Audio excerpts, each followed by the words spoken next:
Brian Rattigan was born and raised on Cooley Road in Crumlin. He first came to public attention when he was highlighted as the leader of one of the two warring factions in the infamous Crumlin-Drimnagh feud in the early 2000s. The feud was sparked after a Garda raid on a room in the Holiday Inn on Pearse Street in Dublin. 3 members of a drugs gang were arrested with 2 kilos of cocaine and almost 50,000 ecstasy tablets.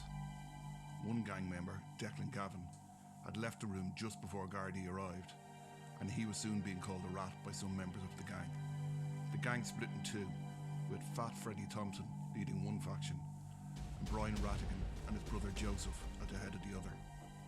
The first victim was Declan Gavin, who was viciously stabbed to death outside Abracababra in Crumlin by a masked man. Rattigan was later convicted of Gavin's murder, while the feud claimed a further 15 lives, including Rattigan's brother Joseph. Brian himself was shot and wounded, but escaped his attackers by jumping out the upstairs window of his home and fleeing.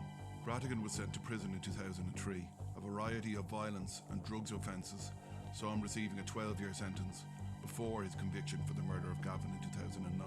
In 2008, he was convicted in relation to the seizure of €1 million worth of drugs. He was accused of directing drugs operations from his prison cell. He received a 17-year sentence. In 2017, he successfully appealed his conviction for Gavin's murder, later being convicted of manslaughter of the death after pleading guilty. In August 2021, he was released from Portlaoise prison and quickly left the country. Garda sources have placed him in the UK and Spain over the last year. Despite his claim in court that he was a changed man, Rattigan has re-emerged as one of the most significant crime figures in Dublin since his release from prison.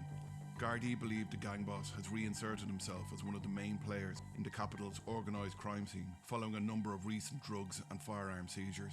An associate of Rattigan is also suspected in the murder of Tony Dempsey, while Gary Carey, the criminal who died a month after being shot outside a Kilmainham hotel, named Rattigan as the man behind his murder when he was being tended to by emergency services, although it's not believed that Rattigan actually played a hands-on role in the shooting. Gardaí believe Rattigan has been mainly residing in Spain, from where he is operating a criminal network across the South Inner City, Dublin 12 and West Dublin.